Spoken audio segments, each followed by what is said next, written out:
बिस्मिल्लाहिर्रहमानिर्रहीम। चैप्टर 3 के जो नोट्स दिए थे आपको वो देखते हैं, एमसीक्यूज उनके। पहला क्वेश्चन है, force is that agent which produces और टेंड्स टू प्रोड्यूस एक्सेलरेशन। ठीक है, वेरी गुड। फोर्स का काम ही क्या है? Acceleration. F is equal to M A. Second में कहता है direction of tension in a string. अगर आपको याद हो, ये मैंने समझाया था कि जहां से आप ऑब्जेक्ट को बांधते हैं, डायरेक्शन पॉइंट ऑफ कांटेक्ट के अपोजिट होती है। ये पॉइंट ऑफ कांटेक्ट है, इसके मुखालिफ होगी, तो इसके मुखालिफ यानी इसकी सिमत में नहीं बनेगा एरो, एरो इसको अपोजिट बनेगा। अपोजिट कैसे बनेगा? ऊपर। ठीक है, तो कौन सा ऑप्शन होगा? C, opposite to point of contact.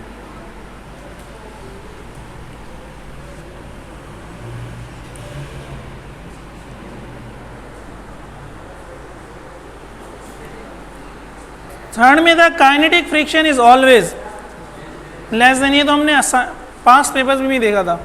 Kinetic friction less than होती है स्टैटिक फ्रिक्शन के।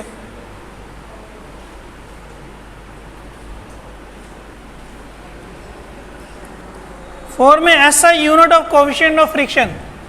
कोएफिशिएंट ऑफ फ्रिक्शन था म्यू, इसका फॉर्मूला था F upon R, friction upon normal reaction.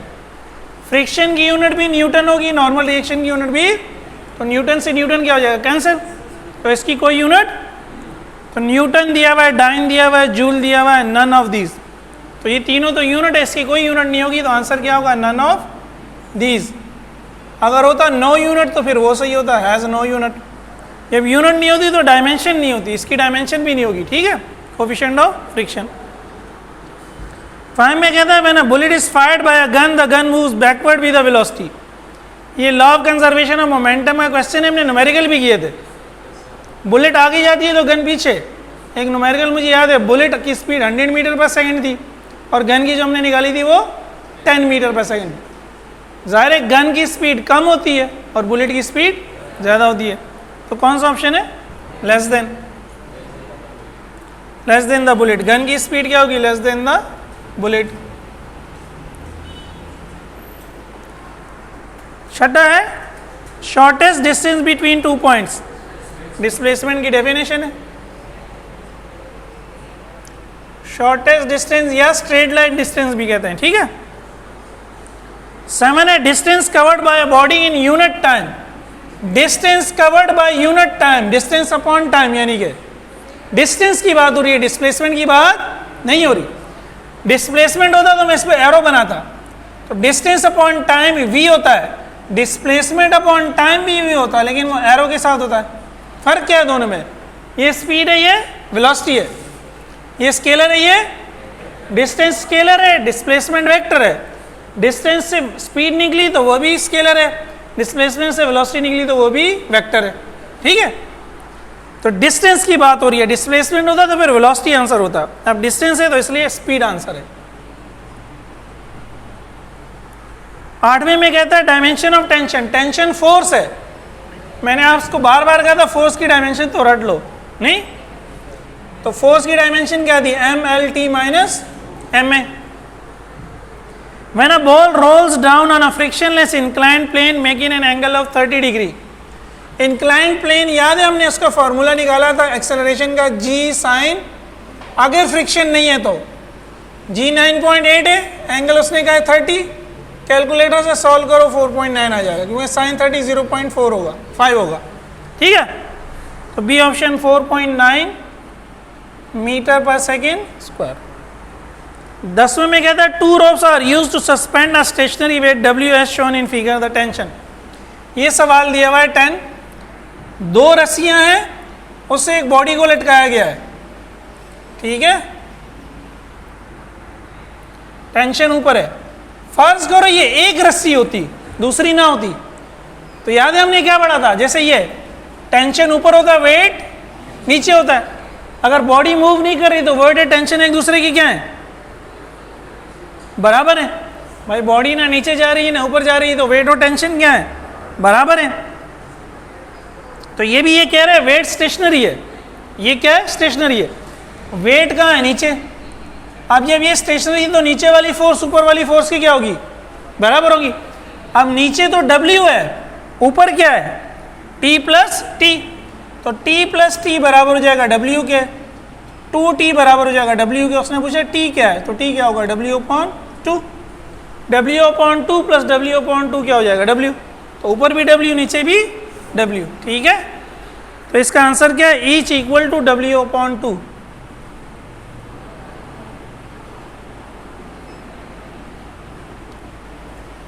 अच्छा, आगे देखते हैं 11 में क्या कहता है? If the applied force on a static body increases the frictional force. हम किसी बॉडी पे फोर्स लगा रहे हैं तो फ्रिक्शनल फोर्स क्या होती है भाई? जब हम किसी भारी जिस्म पे फोर्स लगाते हैं, पहले समझें, जब हम किसी भारी जिस्म पे फोर्स लगाते हैं तो पहले वो तो अपनी जगह से हिलती ही, हम फोर्स और बढ़ाते हैं फिर भी नहीं हिलती। बहुत फोर्स लगाते हैं तो वो हरकत करने, तो फोर्स लगाने के साथ साथ मैंने कहा फ्रिक्शन बढ़ती है। जितनी फोर्स होती है उतनी ही, लेकिन फ्रिक्शन एक खास वैल्यू तक बढ़ती है, उसके बाद नहीं बढ़ती। उसी वैल्यू को हमने क्या नाम दिया था याद? Limiting friction. तो ये क्या रहा है? Frictional force increases indefinitely. Frictional force बस बढ़ती जाती है? नहीं, ऐसा तो नहीं होता। सी में कहता है रिमेन कांस्टेंट, नहीं कांस्टेंट भी नहीं होती, फोर्स के साथ साथ बढ़ती है।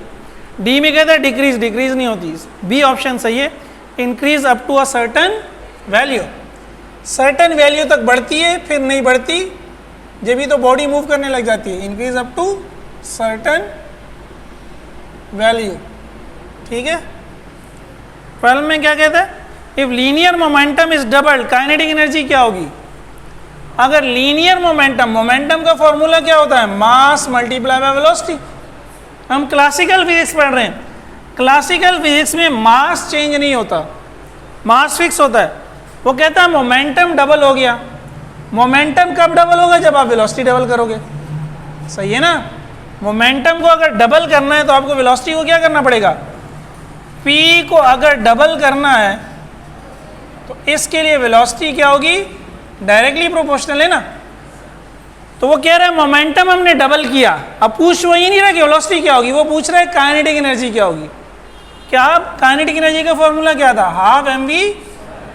अब इसमें देखिए v पे स्क्वायर है, जब आप इस v को डबल करेंगे इसका मतलब है 2v हो जाएगा। डबल से क्या मुराद होगा? तो अगर हम नई काइनेटिक एनर्जी निकालेंगे आप उसको कहेंगे, वैसे मैंने समझाया था, आप प्रोपोर्शनैलिटी को देखो, यहाँ k किसके प्रोपोर्शनल है? v स्क्वायर के। नई में क्या होगा? 2v का स्क्वायर। 2v का स्क्वायर क्या हो जाएगा? 4v। तो v स्क्वायर किससे मल्टीप्लाई हुआ? 4 से। तो नई काइनेटिक एनर्जी भी क्या होगी? 4 से। सिंपली बात है, स्क्वायर है, स्क्वायर का डबल क्या होता है? 4। ठीक है, ये मैंने उसमें समझाया था, law of law of gravitation में डिटेल में समझाया था आपको। तो 4 गुना तो नहीं लिखा हुआ, इन्होंने कहा क्वाड्रपल्ड। क्वाड्रपल्ड भी 4 गुना होता है, बी क्वाड्रपल्ड। क्वाड्रपल्ड भी 4 गुना होता है। ठीक है,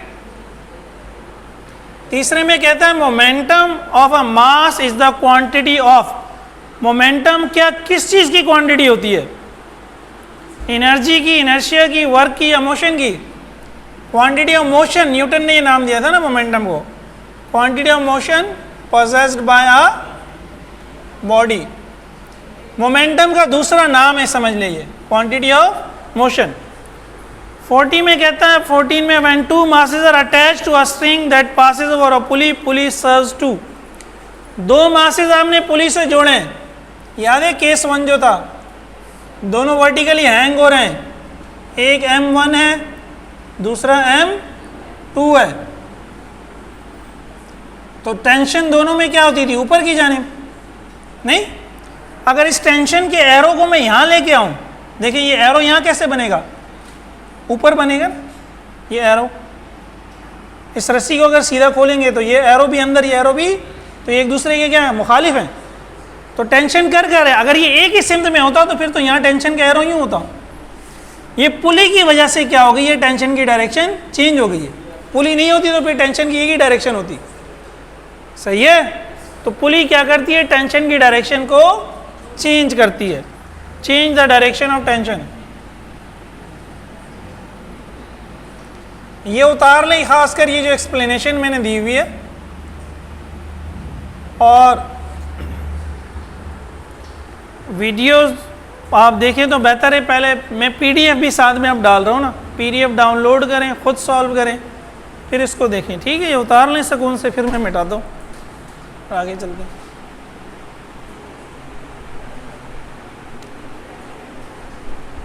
चलें ये 15 को देखें। The rate of change of linear momentum, ये तो हमने डेरिवेशन की थी भाई, F is equal to delta P upon delta T. Rate of change of linear momentum क्या होता है, फोर्स। एफ बराबर है, हमने प्रूव किया था delta P upon delta T, एक छोटी सी डेरिवेशन की थी हमने, ठीक है, सही है। 16वें में कहता है two masses m1 and m2 hang vertically such that m1 बराबर है 3m2। ये वही टेंशन केस 1, m1 जो है 3m2 है। एक्सेलरेशन का फॉर्मूला क्या था टेंशन के केस 1 में, m1 minus m2 multiply by g upon m1 plus m2। m1 की जगह 3m2 पुट कर दो, यहाँ भी m1 की जगह 3m2 पुट कर दो, तो 3m2 माइनस m2 क्या हो जाएगा, 2m2। g कितना होता है 9.8, ये 4m2, m2 से m2 कैंसिल, 9.8 मल्टीप्लाई बाई 2, वैसे ये 2 1 2 2 4, 9.8 अपॉन 2 क्या हो जाएगा 4.9 मीटर पर सेकेंड स्क्वायर, ठीक है।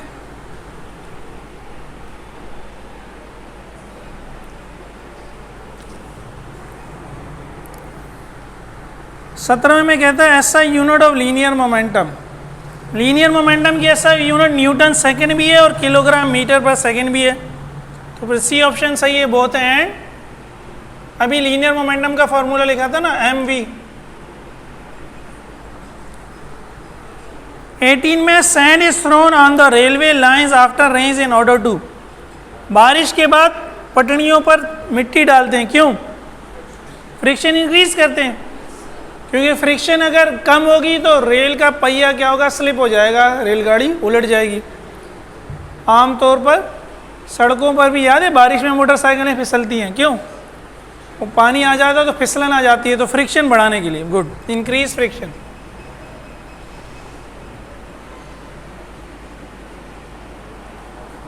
नाइनटीन में कौन सा करेक्ट है भाई, स्टैटिक फ्रिक्शन जो है वो काइनेटिक फ्रिक्शन से ज़्यादा होती है, तो स्टैटिक फ्रिक्शन का कोफिशिएंट भी काइनेटिक फ्रिक्शन के कोफिशिएंट से ज़्यादा होता है, ठीक है।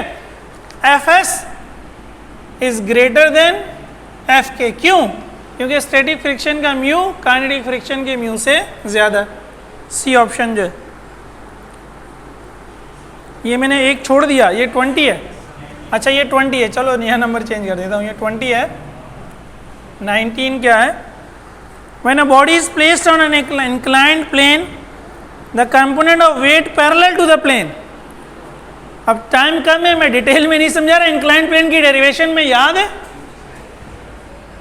हमने कहा था वेट के दो कंपोनेंट हैं, चलें ये वेट था ना, मास, एक कंपोनेंट इधर बना था और एक कंपोनेंट, तो ये प्लेन है, प्लेन के पैरेलल जो कंपोनेंट था ये क्या था, W साइन थीटा, इसी वजह से बॉडी क्या कर रही थी, मूव कर रही थी, A बराबर है G साइन थीटा, ये से तो आया था, तो W को अगर mg बना दोगे तो क्या हो जाएगा, mg साइन थीटा, ये इसने पहला ऑप्शन दिया हुआ है।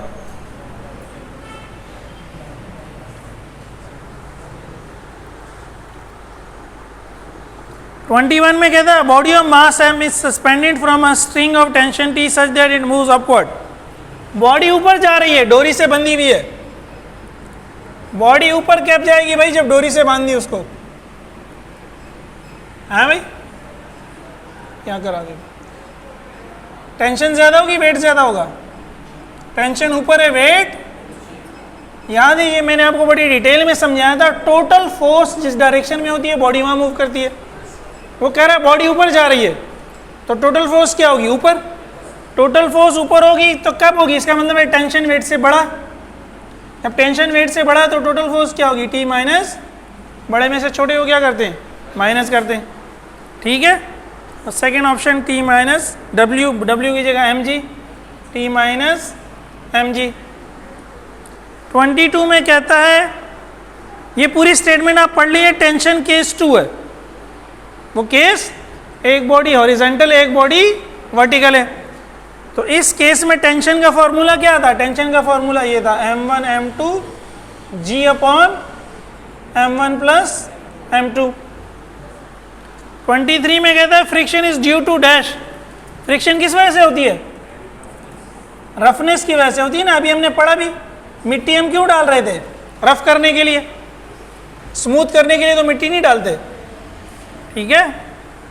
24 which of the following is not correct about friction. Friction के बारे में कौन सी बात ठीक नहीं है। पहले में कहता है friction is a contact force, ये तो ठीक बात है, फ्रिक्शन कांटेक्ट है ना, जब एक बॉडी दूसरे बॉडी से मिलती है तो फ्रिक्शन होती है। बी में कहता है kinetic friction is less than static friction. Kinetic friction is less than, ये तो उल्टी बात है, kinetic friction is less than static friction सही है। अगर इसको उलट करके लिखोगे, एफ एस अगर ग्रेटर देन एफ के है तो एफ के क्या है, लेस देन एफ एस है, सही है। Kinetic friction is less than static. C में कहता है friction is decrease by using lubricants in machine. मशीनों में जब हम ऑयल डालते हैं फ्रिक्शन डिक्रीज हो जाती है, बिल्कुल यही करते हैं, हमारा मकसद यही होता है। तो फिर D friction is not a self adjusting force. ये मैंने समझाया भी था, friction is self adjusting force, अभी आपको समझा भी दिया। जैसे जैसे फोर्स बढ़ती है वैसे वैसे फ्रिक्शन बढ़ती है, तो ये सेल्फ एडजस्ट हो रही है ना, खुद को खुद ही बढ़ा रही है। तो फ्रिक्शन इज नॉट का वर्ड यहां नहीं होना चाहिए, friction is self adjusting force. ये कह रहा है नॉट, तो ये गलत है, ये स्टेटमेंट क्या है, गलत है। 25 में कहता है limiting friction depends upon, again limiting friction, F S कह लो, एफ लिमिटिंग कह लो। फॉर्मूला क्या था, म्यू आर, और आर को भी अगर आप लिखना चाहो तो एम जी, ये फ्रिक्शन का फॉर्मूला होता है ना, म्यू आर, म्यू यहीं से निकला था, एफ अपॉन आर। तो किस पर डिपेंड कर रहा है, नेचर ऑफ सर्फेसेस। ये म्यू यही बताया था, याद है, म्यू सर्फेसेस के बारे में था। लकड़ी पे लकड़ी तो कुछ और होगा, लकड़ी के ऊपर कोई और चीज रखोगे तो फिर कुछ और होगा म्यू। और नॉर्मल रिएक्शन पे डिपेंड कर रहा है, उस पर भी डिपेंड कर रहा है, ठीक है। तो भाई यही फॉर्मूला, तो ए और बी दोनों हो गए, तो आंसर फिर सी हो गया, बोथ एंड बी।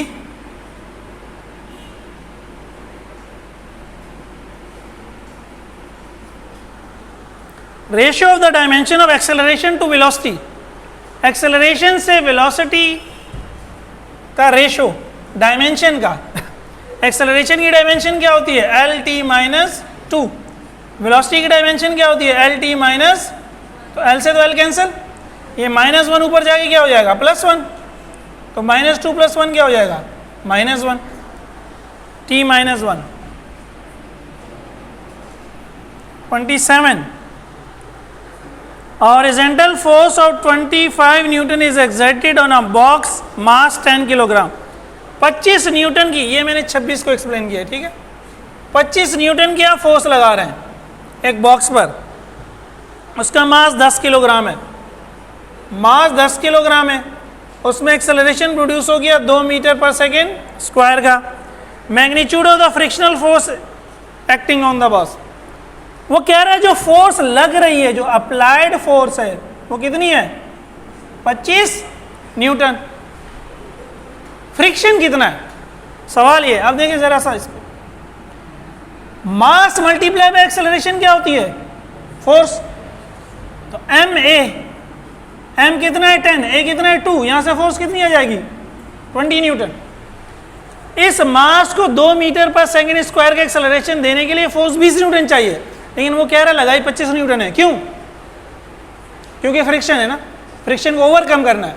तो 25 में से 20 निकालें, क्या बचेगा, वो 5 न्यूटन कहाँ गई, वो फ्रिक्शन बन गई ना, वो क्या बन गई, आप फोर्स लगा रहे थे 1 न्यूटन, मूव नहीं की, 2 न्यूटन मूव नहीं, 5 न्यूटन तक बॉडी में मूव, तो आपकी 5 न्यूटन की फोर्स फ्रिक्शन खा गई। समझ आई बात। तो अप्लाइड फोर्स में से जो एक्चुअल फोर्स रिक्वायर्ड है वो माइनस करोगे तो क्या निकल आएगी, फ्रिक्शन। ऐसे तो ज़बानी सवाल है, 5 न्यूटन। ठीक है, ये उतार लो, फिर थोड़े से रह गए ताकि मगरिब से पहले फारिग हो जाए।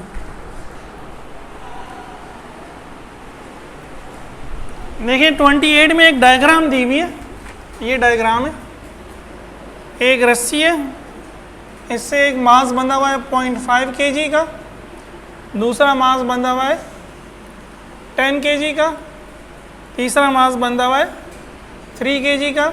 यहाँ आपसे पूछता है टेंशन क्या होगी। भाई टेंशन की डायरेक्शन ऊपर होती है, अभी हमने देखा, वेट नीचे होता है। ये सारे इस रस्सी को खींच रहे हैं, तो इन सब को मिला लो ना, इन सब को मिला लो, समझो एक ही ऑब्जेक्ट है नीचे, रस्सी को क्या लेगा, नीचे एक चीज़ है, वो एक चीज़ क्या होगी, इन तीनों का सम। तो 3 + 10 + 0.5 क्या हो जाएगा, 13.5 क्या हो जाएगा, मास।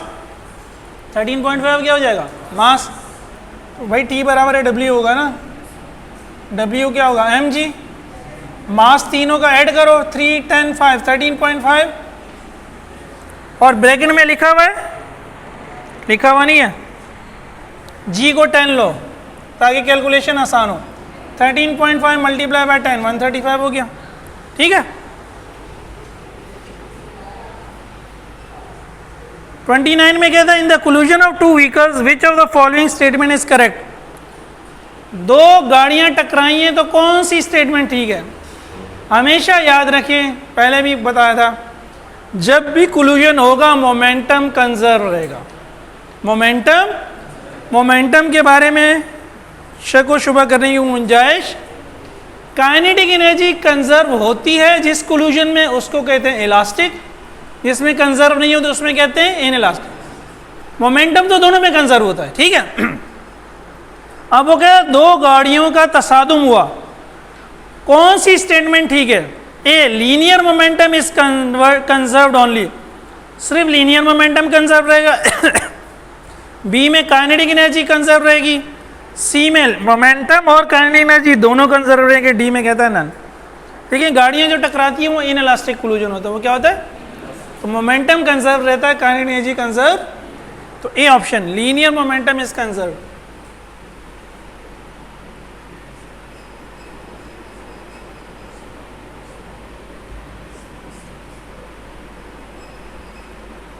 जो 30 है वो बड़ा थोड़ा सा न्यूमेरिकल टाइप का है, ये नहीं आएगा इसलिए इसको छोड़ दें।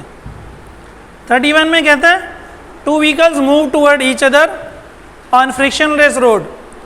2 गाड़ियां अपोजिट डायरेक्शन में आ रही हैं फ्रिक्शनलेस रोड पर, फ्रिक्शन को भी इग्नोर कर दें। They collide and immediately comes to rest, stand still, टकराती हैं और फौरन ही रुक भी जाती हैं। दोनों आई हैं, समझिए दोनों पागल थे, एक दूसरे के दुश्मन थे, आज नहीं छोड़ूंगा, तो दोनों एक दूसरे के अंदर घुस गए। ठीक है, अब क्या हुआ, during the collision total momentum of vehicles will, अभी मैंने बता दिया क्या होगा, मोमेंटम कंजर्व रहेगा। तो कौन सा ऑप्शन होना चाहिए, स्टे कांस्टेंट। स्टे कांस्टेंट का मतलब ही कंजर्व होता है ना।